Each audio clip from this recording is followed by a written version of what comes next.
Look at what happened in my situation, right? I almost died because I couldn't get the healthcare that I needed, which, by the way, that's what an abortion is just healthcare. It just feels like they are trying to control when and if and how I have a family. It feels like that because that is what's happening. Exactly.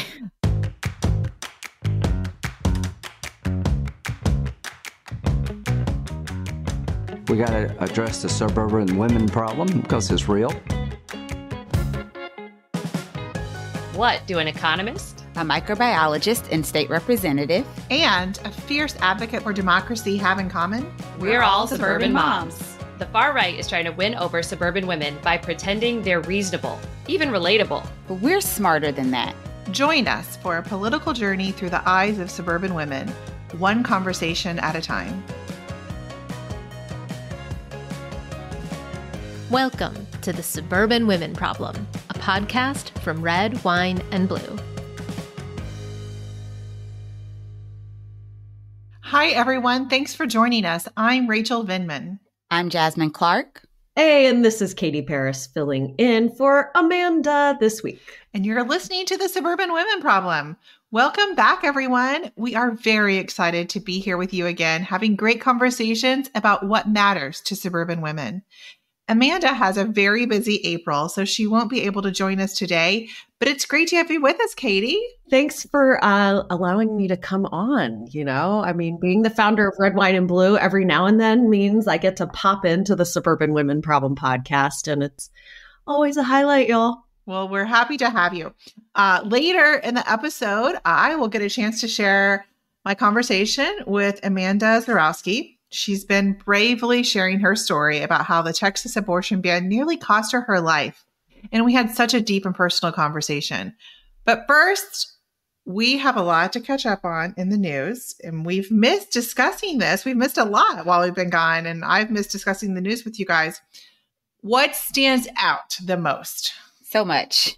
It's been a long time since we've all been on. Yeah, I know. It's been a long time since we've all been on. And since we've been gone, the GOP has still been unrelenting when it comes to reproductive rights, as if they have not learned any lessons whatsoever so far since the fall of Roe. And so I am just amazed at all of the craziness that's been happening. But I think the biggest thing that has just blown my mind has been the thing that's happening in Arizona.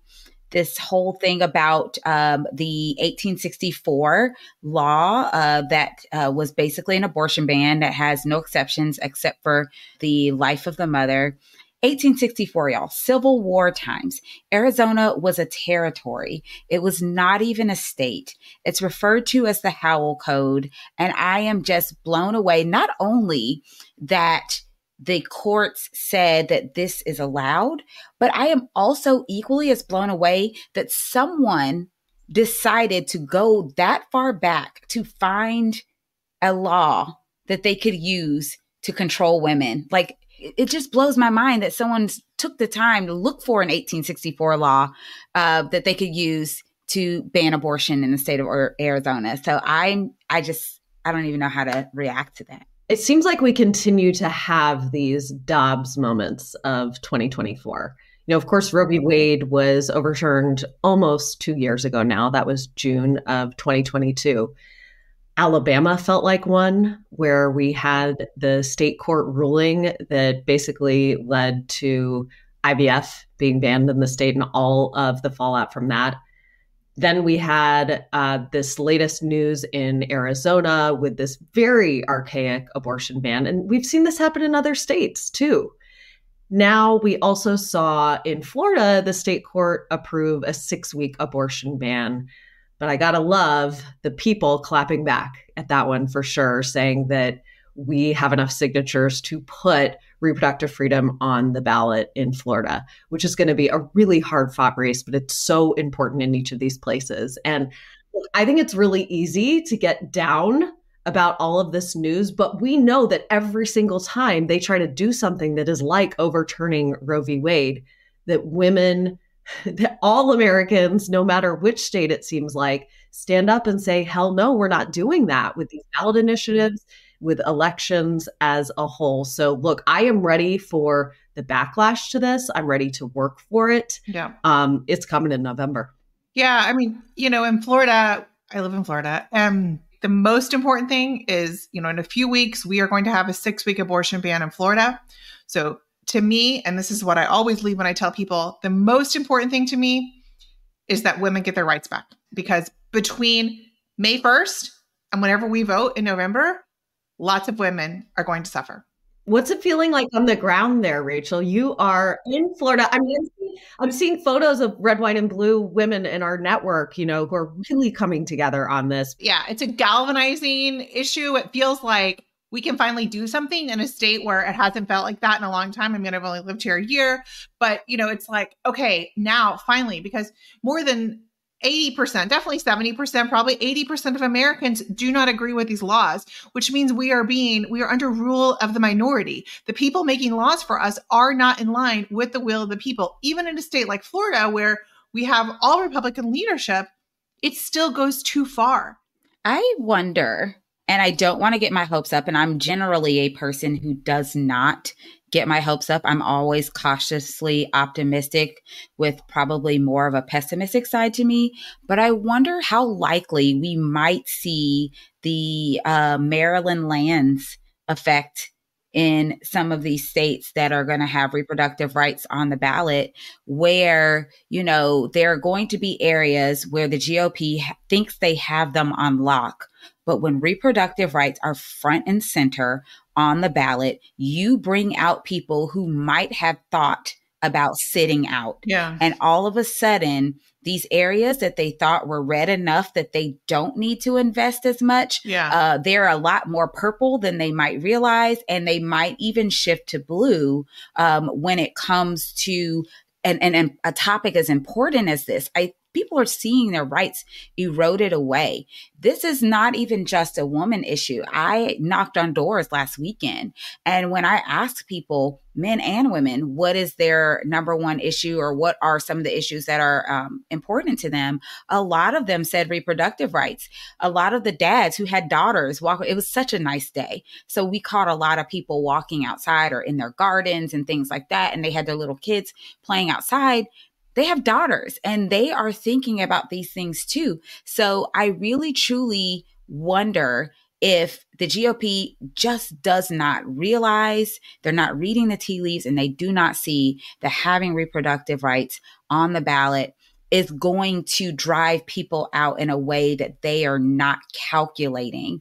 And I would love to see that. Like, I would love to knock them off their feet and catch them off balance, because I don't think they're really truly grasping just how important reproductive rights and access to abortion care really is important to everyone across the spectrum, including people who might have voted Republican before, but they're like, this particular issue is really important to me. Okay, so first of all, for those who might not have been following, Marilyn Lands is the Democratic state rep in Alabama who just won her race in a special election in a district that Donald Trump won.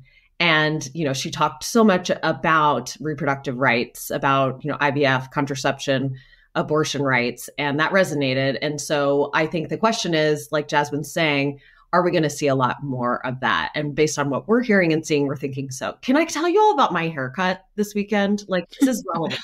This is relevant. Yes. Okay, by the way, I got a haircut. First time in 9 months, y'all. Really, we're celebrating right there. But I was getting my haircut, new person, because the person who normally cuts my hair, I don't know where she is, y'all. I'm kind of worried about her. But anyway, I hook up with this new woman, friend of a friend of a friend. Okay. And so, of course, she gets to asking me what I do. We're talking about red, white, and blue, telling her about how we get women who haven't necessarily been involved in politics before involved. I start talking about how reproductive rights is one of the issues that we really focus on. And she just starts going off about how she can't believe any politician would try to do that. And she goes, I'm thinking even not voting for Trump again because of this. Oh, wow. Okay. And she's like, and she said, I don't follow along that much, but like, that's how I feel. That's how my mom feels. This is an issue that breaks through. Is it the issue that women are going to say in every poll, it's my number one issue? Not necessarily, because They haven't needed an abortion lately. But when it comes to judgment of our leaders, that women and, dads, granddads, just people need to see this is a sticking point that is coming up. That is just, she was just saying, like, I don't think he even really cares about abortion, but he just wants to get elected. And so, how can I trust that he'd do the right thing? I swear, y'all, I didn't even lead her to this. Well, what's interesting is I don't even think Trump knows what Trump wants because, on the one hand, he's like, hey, I would support a 16-week ban. And behind closed doors, he's like, yes, I would support a national ban. But then he's like, oh, it should be left up to the states. But then when a state does something that might jeopardize his chances of reelection or winning in that state, he's like, hey, guys, wait, you went too far. And it's like, Trump doesn't even know. Last week was like a tennis match. Yeah. It's like he doesn't even know what he wants. None of those people. They don't. They just want to win. Yeah, that's right. And I think that's what's breaking through. It's that he doesn't actually have a position, but that he will do whatever is necessary just to get power, just to win votes.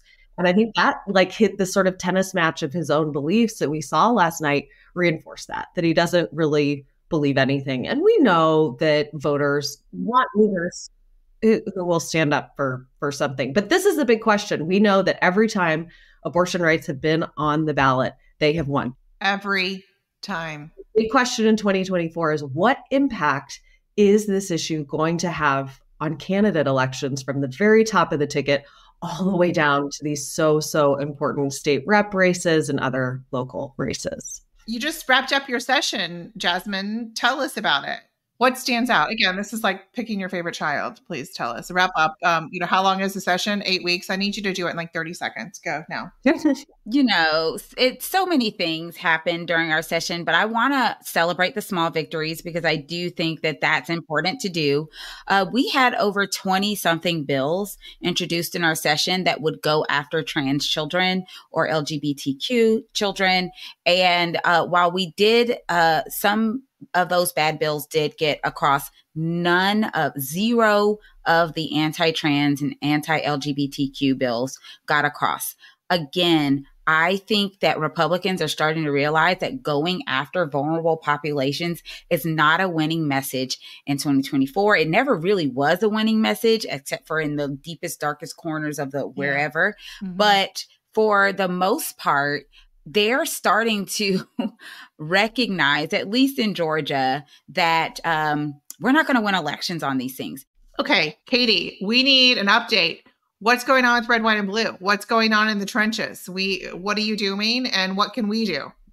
So much always, but thanks for asking because y'all are always our pump squad right there, right by us. So once again, to the shock of no one, suburban women are a coveted political demographic, absolutely will be true in 2024. So it's our job, what we believe at Red, Wine, and Blue, what we're taking on is that we're going to make sure that suburban women are empowered to speak for themselves. Okay, we have political pundits saying what suburban women are going to do. We have people who spend a lot of money in our political system who are going to spend a lot of money on TV ads and polling, trying to figure out what suburban women think and get just the right talking point on a TV ad. That's not our focus. Our focus is on meeting women where they are in their communities to make sure that they feel empowered to speak for themselves in their communities and at the ballot box. This doesn't start 6 weeks from the election. It didn't start yesterday or tomorrow. We are at this year round. So that means that when elections do come around, we are really ready and that women can feel prepared not only to vote in a way that they feel empowered and informed about in these local elections that can kind of be hard to get your head around and research, but also feel really confident and letting their friends know too. So, for example, there are critical state Supreme Court races in places like Ohio and Michigan. A lot of people don't even know we have a state Supreme Court, but these elections have a massive impact on, you guessed it, reproductive rights, along with every other thing that does impact our day-to-day lives. We have Red, White, and Blue is working in a lot of states like North Carolina, where there is just barely a Republican supermajority that's doing a lot of harm locally. We're going to be working in places like that to make sure that we can get more of a balance of power going on in these states. And that's all going to depend on these critical suburban swing districts. So that's the whole game at Red, Wine, and Blue, really meeting people where they are online and in our local communities, building community so that we can speak for ourselves and not just have the political pundits and the people spending the billions of dollars determine the outcome of elections. We're going to take control, educate ourselves, and educate everyone we know. To that, I want to say this. When we go towards November and we are talking about candidates and we are talking to our friends and our neighbors and other people we know, this is not a cult of personality. I do not own any flags that have any politicians' names on them. I am concerned about what is best for the United States and for United States democracy and, like we said, our society and what makes our country better. How I feel about a candidate and their age or their popularity, the personal choices they make, really is not something I spend my time on. I'm a very busy person, so I just look at it, very unemotionally in many ways, which is not always who I am, but I just want to do what's best and move on with my life. So I do not have to love anyone. I am not marrying anyone. I'm not spending time with them. We just need to kind of keep that level and make sure that we know. I also got my hair done this last weekend, and my hairdresser was like, what can I say to people who say they can't vote for Biden because of his age? And I said, don't make it about the candidates. You have to make it about the policies and what will happen if they're elected and the policies for which they advocate. And that is it. Hairdressers for democracy. I know. I love it. I love it. Changing the world one haircut at a time, ladies. I mean, but it's true. It is true. I mean, I too am not marrying Joe Biden by voting for Joe Biden in November. I am marrying the idea that I want us to have a strong democracy. I really, truly am afraid of what our democracy looks like if the other person gets into office. And that is just straight up. Joe Biden's already got a wife. I don't need to love him. I just need our country to be able to still stand on its principles, the principles that literally are the basis of why we exist as a country. We are supposed to be the prototype of democracy. And the fact that we are on the brink of that crumbling is really, really, really concerning to me. And so I'm with you, Rachel. It's not about Joe. Joe's got Jill. Joe doesn't need Jasmine. It's about the country. Yes. So we also need to talk about what is Red, White, and Blue specifically doing for IVF and birth control, because, they're on the chopping block, whether we like to admit it or not. Yeah. So when Roe v. Wade was overturned, people thought, oh my gosh, I never thought this would happen. They're really doing it. They're coming for abortion rights.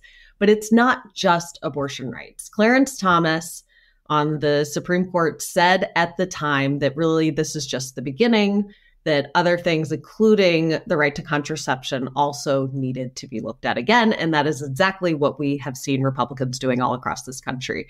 We have seen state legislature after state legislature reject attempts by Democrats to do a pretty simple thing, which is just to protect the right to contraception. We're also seeing in state legislatures and in U.S. Congress, Republicans propose laws, sometimes that they sound like this, the Life at Conception Act. Yeah. And what these laws would actually do is give, a fetus, or even when it's just, some cells in your body, the same rights that we all have as people walking around, as our kids walking around. And the consequences of this means absolutely restricted access to birth control. It means restricted access to IVF, and it could be so restricted that it could, in fact, make these things illegal. So we're seeing exactly what Clarence Thomas promised, but actually even sooner. And it's happening at the local level. It's happening at the state level. So Red, Wine, and Blue has launched a campaign called Save IVF and Birth Control. I love the subtitle here. It's like they're coming for our rights. We're coming for their jobs. because we need people to know that this is a real possibility. No more surprises. No, oh, I didn't think Roe v. Wade could actually happen. All of this is happening. It's not just happening in Alabama. It's not just happening in red states. And it's not just abortion. And so it's really important that people understand this. Yes. And I will tell you that, you know, these extremist politicians, most of whom, of course, are Republicans, they are very scared of this. They know that if independent women, that if some of those softer Democrats they're trying to appeal to, those softer Republicans they're hoping don't go away, they know that if these mainstream Americans figure out that, oh my gosh, all right, they're not just coming for abortion rights, but they're coming for all reproductive rights, they know that they lose. So it is so important that we let the truth come out. And the other thing I just want to tell people out there listening is that you've got to pay attention to politicians' actions on this, not just their words. They know how unpopular it is to oppose birth control, to oppose IVF. And so they are going to say words that sound like they do. But then when it comes to policies, when it comes to the things that they're voting on that are actually going to impact all of our lives, they are taking these extremist positions because they know it's necessary to get elected and win votes. So please pay attention to those actions, not just their words. Turn to us. We can help you navigate all this because it can be confusing. That's the point. They're trying to confuse us. Yep. Okay, well, we are going to take a quick break right now. And when we come back, we'll have my conversation with Amanda Zurawski.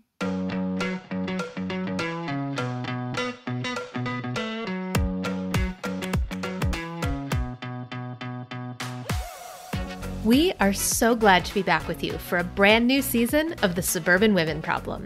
We all know the stakes are so high this year, but together we can make real change. Speaking of high stakes, have you heard about Project 2025? It's the far-right extremist vision for America that Donald Trump will implement if he wins a second presidential term. But we won't let that happen. If you want to learn more about Project 2025 so you can spread the word, we invite you to join a virtual event on Thursday, April 18th, hosted by the African American Policy Forum. Red, Wine, and Blue's very own Katie Paris will be a panelist, along with incredible civil rights advocate Kimberly Crenshaw. You can learn more and RSVP at redwine.blue or by clicking the link in the show notes. This week, I'm talking to Amanda Zurawski. Amanda was denied the abortion care she needed in her home state of Texas, and she's turned that difficult situation into incredible advocacy. She's now the lead plaintiff in a lawsuit against the state of Texas over the medical exceptions in her state's abortion ban. Welcome to the podcast, Amanda. Thank you. Thanks so much for having me. I'm excited to be here. So some of our listeners are probably familiar with your story, but for those who don't know, can you share what happened during your pregnancy? Sure. I'll try to keep it brief. Essentially, what happened was I had a pretty easy first trimester. Thought I was in the clear, as far as miscarriage and things like that go. This was my first pregnancy, so I was pretty unfamiliar with all of the things that can happen. And just shy of 18 weeks, I developed a condition called cervical insufficiency or incompetent cervix, both of which are horrible names. They are horrible names, and I have one too. Oh, really? Yes. More and more people that I talk to, the more I talk about this, the more I realize is actually somewhat common, unfortunately. But what it means essentially is just that I was dilating prematurely. Mm-hmm. Given that I was only 18 weeks, the baby couldn't survive outside the womb. And at that point, normally I would have been able to be induced so that I could deliver the baby. But her heart was still beating. And so inducing me would have been considered an illegal abortion. So my doctor told me that we had to wait until either the baby's heart stopped or until I got so sick that my life was at risk, which is one of the only exceptions where a doctor can intervene in Texas. And so the latter of the two is what happened to me. And I went into septic shock twice and almost died. Spent a week in the hospital and have permanent damage as a result. I am speechless for a few different reasons. First off, I'm so sorry that you had that experience. My first experience with incompetent cervix is I was a little over, not quite 24 weeks, but, or maybe I was, I kind of blacked it out now. And we had to make the decision whether or not to resuscitate our daughter because she was at the age of viability or at the stage of viability. And we did. And for those listeners who don't know, she lived a week. Yeah. And then she actually was septic and we took her off life support. Ugh. And with my second daughter, I had all the cerclages and all the stuff. And then I spent like 18 weeks on bed rest. But you talk about like your, septic. I was just reading an article this week about septic shock, not even related to pregnancy, but just how quickly someone can go from like kind of being fine, not being well, but, and then just go into septic shock and they can die like a healthy person. And so that you went through that twice, my goodness. I mean, I think most people don't have a frame of reference for it, but it's something that's actually being talked about a lot. I mean, you almost lost your life due to the Texas abortion ban.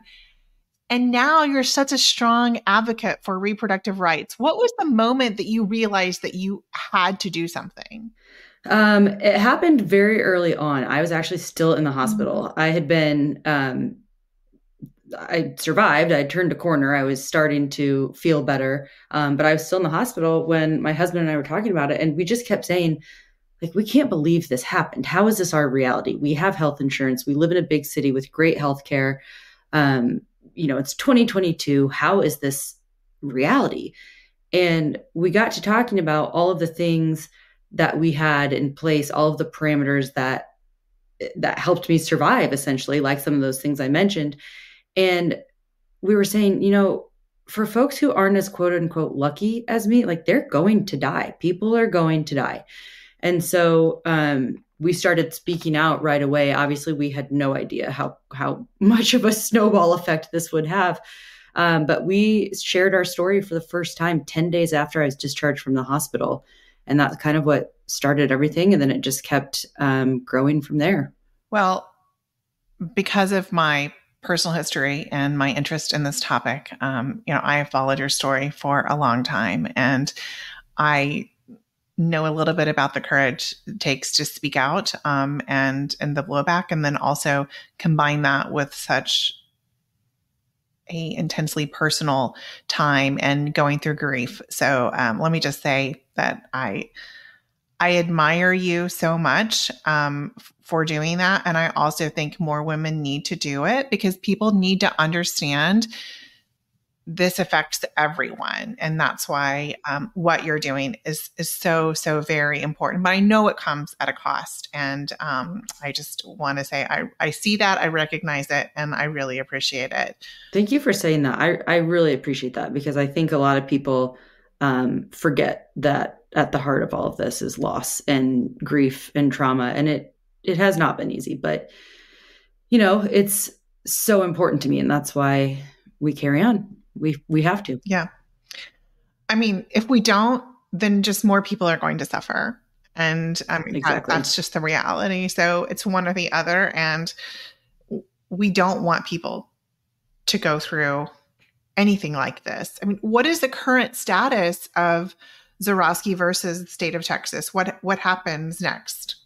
Great question. So it has been in front of the Texas Supreme Court since November. We first filed over a year ago. It was March 7th of last year. We had our initial hearing in July of last year, which we won, by the way. And then unsurprisingly, the state immediately appealed. So our injunction was blocked. Both sides agreed that it would be appealed directly to the Texas Supreme Court. So kind of skipping some of those additional courts in the middle. And our lawyers both presented oral arguments, both sides, in November. And now we're just waiting. We're waiting for the Texas Supreme Court to say whether we as patients even have standing, whether we were actually hurt, because that's what the state's saying is that, we weren't hurt. There's a couple, yeah. I mean, of all let that sink in for a second. Of all the things they could say, that is, that's quite a take that they decided to go with that one. Yeah. It's disgusting. For example, in my situation, they say I don't have standing because I very unlikely can get pregnant again. And so the ban no longer applies to me. Even though the reason I can probably not get pregnant again is because of what happened to me, because of the ban that's in place. It's insane. It is, but it's also really sad. I mean, you know, and again, I just hope that you take time to recognize that and to the absurdity of it, but you know, that it's just so wrong, because sometimes I think we live in this world where we're constantly being told, we're being gaslit. I mean, to use that term, but you know, we're being told these things and it's not true. And you feel like you're the crazy one, but you're not. I mean, they're just trying to defend indefensible positions. Totally. So after everything you went through in the past year, now you and your husband have turned to IVF to grow your family, which I did as well many times. Oh, yeah. And I have one 13-year-old. So it's been a journey, right? Because I've done it many times. Yeah.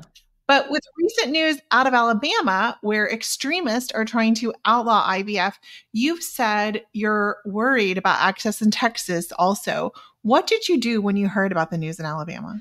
Oh, man, it was terrifying. It was heartbreaking. If you've been through IVF, you know that a halt in your cycle or in your services or in your medication is, I mean, it's just crushing because it can cancel your whole cycle. You have to start over. Yeah. I mean, it was really scary. Which is like a very long process. So it's not, so when we say cycle, an IVF cycle is not like a menstrual cycle. It is not 28 days. You have to go through, you have to take a shot that's timed, that stops your cycle so you can begin the artificial cycle. And this all takes an incredible amount of time. And you look forward to it and you're like counting down because it's hope and you can't wait to get started and anything. And just to give you a frame of reference to our listeners, I missed my grandfather's funeral because I was doing an IVF cycle. Mm-hmm. It was either do that cycle or go to his funeral, but they couldn't both happen. Yep. And I was extremely close to my grandfather. So that was a huge sacrifice. And likewise, when my dad passed away, we lived in Ukraine, which is actually the cycle that I got pregnant with my daughter. And here we are, like he died suddenly. We're trying to go back, but also trying to get the shot that I would need to take while I was home for his funeral so that we could start it on time and everything could go as planned, because it's like this crazy thing to orchestrate. So, I mean, yeah. And that's what people don't realize. And so when I saw that, you know, IVF services were halted in the state for, I can't remember how long it ended up being. I think it was about 10 days, but people are saying like, oh, 10 days, that's not so bad. I'm like, no, IVF literally comes down to the hour. Like you do not have time on your side. You cannot mess around with the timing. And so my heart was just absolutely shattered for all of those families that I knew were impacted by that. And then on a personal level, Josh and I are optimistic. We have 2 embryos that we're hopeful will become children someday. But, you know, I was terrified of what could happen in Texas because the politics in Texas are not unlike the politics in Alabama. And so I literally ran downstairs and I said to Josh, did you see what happened in Alabama? And he said, yeah, I was just reading about it. And I said, we have to get our embryos out of the state. And so literally that day we signed the paperwork to transport them to another state where we felt they'd be safer. Oh my goodness. Which that in and of itself is added layers of complications, of anxiety, lack of control, fear. I mean, it's an expense. Exactly. Oh, this is an incredibly expensive process and everything. And so I think another thing people didn't understand in Alabama is even though some of the physicians and the facilities were maybe waiving their fees to start another cycle, the big expense with IVF is medication, and no one's going to give you free medication to start over. And it is really, really expensive. Yep. Well, first extremists tried to tell you that you couldn't get an abortion, and now they're telling you that you can't get IVF. You recently said at a Red, Wine, and Blue event that it's really about control. Could you speak more to that? Yeah, I completely feel like my state in particular and other states with similar laws and bans are just trying to control me. And they, you know, masquerade behind this facade of pro-life, but that's not what it's about. Because look at what happened in my situation, right? I almost died because I couldn't get the healthcare that I needed, which by the way, that's what an abortion is just healthcare. That's it. Right. So I don't see how that's pro-life. It compromised nearly my life. It compromised potentially my future children's lives. And then on the other hand, we're still trying to grow our family. We've been advised to use IVF.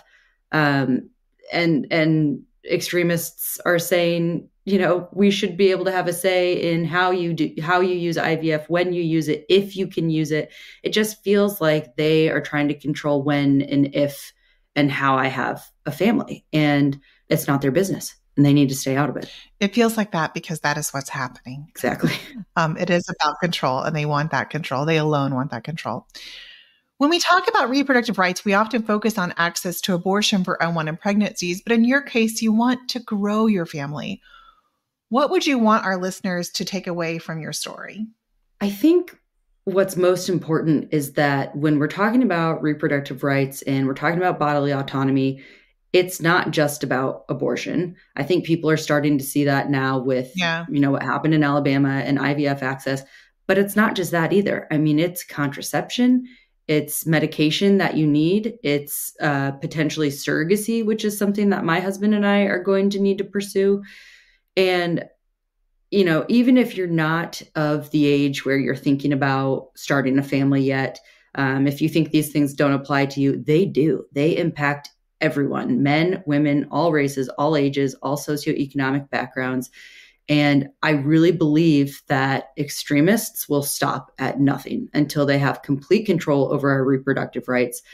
And, it's a really slippery slope. And I just want people to be aware of how bad it could be if we don't fight back. You're exactly right. I mean, I still encounter women, I live in Florida, I still encounter younger women typically who are not even aware of the restrictions. And that's just like on straight up abortion and, but other reproductive rights. So we have to talk about this. We have to talk to younger women, and we have to actually expand it to talk about fertility treatments. And I mean, I'm not putting words in their mouth. It's right there. You can just show them in black and white the things they have said about access to birth control. Yep. And, again, the best thing is just to show people, and they can go and look at it later on their own. But it needs to be said because a lot of people are just so siloed, or they're not checking the news at all, and they're not aware of what is going on. Yeah. And I think, for folks, obviously Florida is not that much different than Texas, but for folks that live in quote unquote safe states, right? Or sanctuary states where abortion is still protected, or at least there's not a ban. I don't think they realize that if Trump is reelected this year, this is going to be a national problem, and you're not going to have access anywhere. I mean, he's already said that he's going to sign a national abortion ban. We see his allies mobilizing plans to further restrict us. And it can, just as quickly as Roe v. Wade fell, this can just as quickly become a national problem. Absolutely. Yes. For everyone who was blindsided by the fall of Roe, you will be likewise blindsided by when they take away other rights, and there will not be time to change it before it's the law of the land. That's exactly right. And I don't mean to scare people. I don't mean to be hyperbolic, but that is reality. Yeah. I say that like on a daily basis. I don't mean to be hyperbolic, but if you think I'm being hyperbolic, it's because you are not paying attention. And exactly, that's not to be critical, because we're all busy, we're all in our own lives, and this, like, I'm very personally affected by all these things, or have been in my life, and you are as well. So you're living it, but it just means that we have to be the ones to be the messenger and make sure people understand what's happening. Yep. You're exactly right. Well, it has been so great talking to you today. I really look forward to this interview, and thank you for joining us. But before we let you go, we do always like to ask our guests some rapid fire questions. So are you ready? I'm ready. Okay. What is your favorite form of self-care right now? Oh, I would say I'm a dark chocolate gal. I love a glass of wine, and I love trashy Bravo TV. I mean, the amount of Bravo TV that got me through some of my darkest nights when I couldn't sleep, it's like Xanax, but not. And I just would check out. Yes, totally agree. You got to unplug. Got to unplug. Yes. What has been the coolest experience that you've had that's come from your activism? Oh, good question. I think it's not just one experience. It's one that I have frequently, which is just meeting people, while I'm out advocating or campaigning or whatever I'm doing. People often share their stories with me. And that's really impactful. And just the connection and the community that I've made through all of this. I've said before, it's not a club that anybody wants to be a part of, but it's a pretty special club. Well, you just went to Disney World. What is your favorite ride there? Oh man, Velocicoaster, hands down. Which actually, that's at Universal. That's not at Disney. Yeah, I was going to say that's not. I live in Florida, so I know. Yes, that is a very, very fun ride. Do you have a favorite Disney ride? Guardians of the Galaxy at Epcot. Oh my gosh, there's so fun. It's incomparable, I would say. It's like a party really, from start to finish. Yes, it is. It's so fun. The music, it's so fun. It's really great. We're going again next week. We have season passes since we moved to Florida, but so jealous. It is the best ride. Well, Amanda, thank you for joining us. Thank you for taking the time to share your story with us. And thanks for joining us on the Suburban Women Problem. Absolutely. Thank you so much for having me.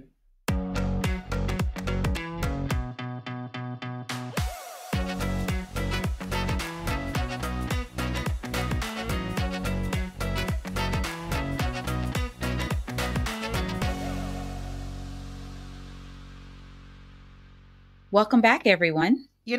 I'm sure that was a lot for everyone to listen to, but I just want to express my gratitude again to Amanda for being able and willing to share her story right now, because she's still in the midst of tremendous grief, but she knows how important this moment is and she's not shying away from it. And if we could just contrast that with the absolute cowardice we see from elected leaders that won't stand up and do the right thing because they're so afraid that it will lose them votes or that they will alienate some group. And I'm not just talking to one party here. I think this happens all the time. But being willing to stand up and do the right thing because it's the right thing, even when there's a personal cost, and there's a personal emotional cost for her. I promise you, I went through this kind of grief. It is devastating. There are so many emotions involved when it was your incompetent cervix, that's such a great name, that led to this in the first place. And I mean, there's so much tied up in this. But she is sharing her story so that people understand the consequences. And she is so very, very brave. Women like Amanda Zurawski should not have to speak out for their Absolutely not. Yeah, I was going to say the same thing. Yes. We are making a trauma situation, because I learned there are a lot of women who go through this. I mean, I'm not special, unfortunately I'm part of a horrible club no one wants to be part of, and Amanda is also, but it should be a place where you can heal and you can, just kind of like go through that and go through that healing process. And she can't because of this extra layer of trauma. Right. And now she has to, she wants to speak out and do this. And we are making an already horrible situation so much worse. And there is no care and compassion. It is just does not come from them. No one says, I'm sorry you had to go through this. It's just beyond heartless. I don't have words to describe it. And I interviewed her a few days ago. I haven't been able to get her out of my mind. She is just on my heart. You are 100% right, Katie. No one should have to go through this. And she has gone through so much extra that she should not have had to deal with. And one day, hopefully, she won't have to. And we're so grateful to her for doing that hard work. And we know she's inspiring so many others. And we're all going to keep pushing together because nobody can carry this alone. No. And so that we can get a system in place that doesn't require women to re-traumatize themselves by having to share these stories, where we can have politicians step up and do the right thing to reform our system, have just a tiny, tiny smidge of the courage that she has shown, so that we can all be safe. Yeah. Mm-hmm. I couldn't agree more. Well, we need to end on a happy note like we always do. Jasmine, I cannot wait to hear your toast to joy. So the session ended. Mm-hmm. And so that means that my campaign has officially begun. And so my toast to joy today is just to the fact that almost immediately, like I'm talking about like maybe not even a full 12 hours after the session ended, I had people calling me, texting me, emailing me saying, what can I do to help? What can I do to make sure that you are victorious in November? And I just want to go ahead and give a shout out to all of those people who understand the gravity of what November 2024 is, and May here in Georgia, because we do have our primaries and our judge and school board races as well. But to all those people, a toast to you for really leaning in and being ready to do the work. I'm so excited to hit the campaign trail. But yeah, it's just been, it's really nice when you don't have to reach out, like it just comes to you and people are just like, tell me what to do, put me in, coach. And I love that. So toast to you all. It's a good sign that people are engaged. Yes. In April. Absolutely. All right. And now you, Katie, what is your toast to joy this week? My toast to joy is that I am playing organized soccer for the first time since I don't even think it was my 20s. I think it was high school. I think we're going to go back to age 17 or 18, but I've loved it. I've been the coach of my son's soccer team on and off. Now that he's doing travel, he's too fancy for me to be coaching as a volunteer. But it is really just through playing with my kids pretty much every day that kind of reignited my passion for the sport. And so, yeah, a bunch of moms of kids who have kids play together in the league got together, and we have a team. We are maybe on average 15 to 20 years older than most of the people on the other team. So do we have a winning record? We do not. Have we had a lot of injuries and aches and pains? Yes, we have. But we are having like some of the most fun. I know I'm having some of the most fun I've ever had in my adult life. And you know what? Scoring a goal is just as fun as when you're a teenager. I can imagine. That sounds so fun. I would love to do organized sports. I just don't have the time. But if I did, I totally would do something like that. Not soccer. These games are mostly 9:00 at night on weekdays. Oh, wow. This is like after bedtime, sneaking out, going, I'm not in my right mind actually doing this. It's like you're totally exhausted. You've done the whole day. I could not do 9 p.m. I'm just going to say. You can. I didn't think I could, but it's just the endorphins, the adrenaline. It is. Okay. I'll take your word for it, Katie. I'm still on my running kick. Okay. I'm still doing my running. So that's going to have to fill this void. I worked out this morning. I felt good. Okay. Yeah. All right. Don't brag. All right. Rachel, what is your toast to joy? So, it's kind of about running, not really. So I found this song. I guess I saw it on Instagram for the first time, and it's just my favorite song. It's Pitbull and Dolly Parton, like a remix of 9 to 5. It's really good. And it's called Powerful Women, and it's so good. It's Pitbull and Dolly Parton, y'all. It's so good. Those who know me, I'm kind of like, I need to add that to my playlist. I really like Pitbull. I really like Fireball. I always listen to it on my, when I run, it's on my playlist. And then now I've added this song, Powerful Women. So, yesterday I do run, and my trainer looks at my run, and she was like, there was like one time you like ran really fast or your heart rate went really up. And I was like, I looked at it and I was like, oh yeah, that was during Powerful Women. It was. I love it. But it's just this like tribute to women and the power of women.